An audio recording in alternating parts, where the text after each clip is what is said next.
নমস্কার বন্ধুরা, সকলকে জানাই শুভ শারদীয়ার প্রীতি শুভেচ্ছা ও অভিনন্দন। আজকে শোনাব বীরাষ্টমী ব্রতকথা। পূর্বকালে ধর্মদেব নামে এক ব্রাহ্মণ বাস করত, কিন্তু তার কোনো সন্তান ছিল না। এই নিয়ে সে সর্বদাই বিষণ্ণমনা থাকতেন। একদিন ব্রাহ্মণ তার স্ত্রীকে দ্বিতীয়বার বিবাহ করবেন বলে জানান। পতিব্রতা স্ত্রী স্বামীর মনের কথা বুঝতে পেরে তাকে জানান, একমাত্র আদ্যাশক্তি মা দুর্গাই পারে জগৎকে সুখ সমৃদ্ধি পুত্র কন্যা দিতে। তাই তুমি নিষ্ঠা ভরে মা দুর্গার পুজো করো। স্ত্রীর অনুরোধে ব্রাহ্মণ নিষ্ঠা সহকারে প্রতিদিন যাগযজ্ঞ পূজা অর্চনা করতে লাগলেন।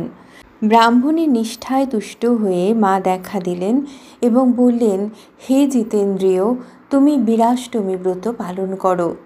আমি বলছি, তুমি শোনো। দুর্গাষ্টমীর পুণ্য প্রভাতে শয্যা ত্যাগ করে স্নান সেরে শুদ্ধ বস্ত্র পরিধান করে পিটুলি গোলা দিয়ে অষ্টদল পদ্ম আঁকবে।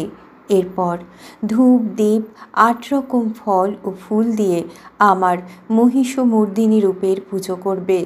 পুজো শেষে অষ্টগ্রন্থিযুক্ত কুমকুমাদি ডোর নারীরা বাম হাতে এবং পুরুষরা ডান হাতে পরিধান করবে। পরে ব্রাহ্মণদের বস্ত্র এবং ভোজ্য দান করবে।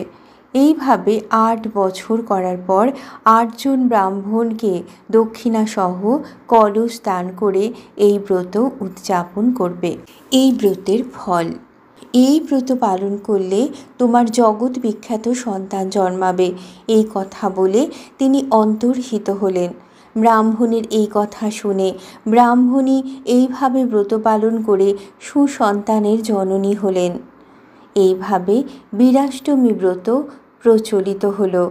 নারীরা এই ব্রত পালন করলে সুসন্তানের জননী ও স্বামী সোহাগিনী হন, আর পুরুষরা সুসন্তানের জনক ও তেজস্বিতা লাভ করে থাকেন। অথ শ্রী বীরাষ্টমী ব্রত কথা সমাপ্ত।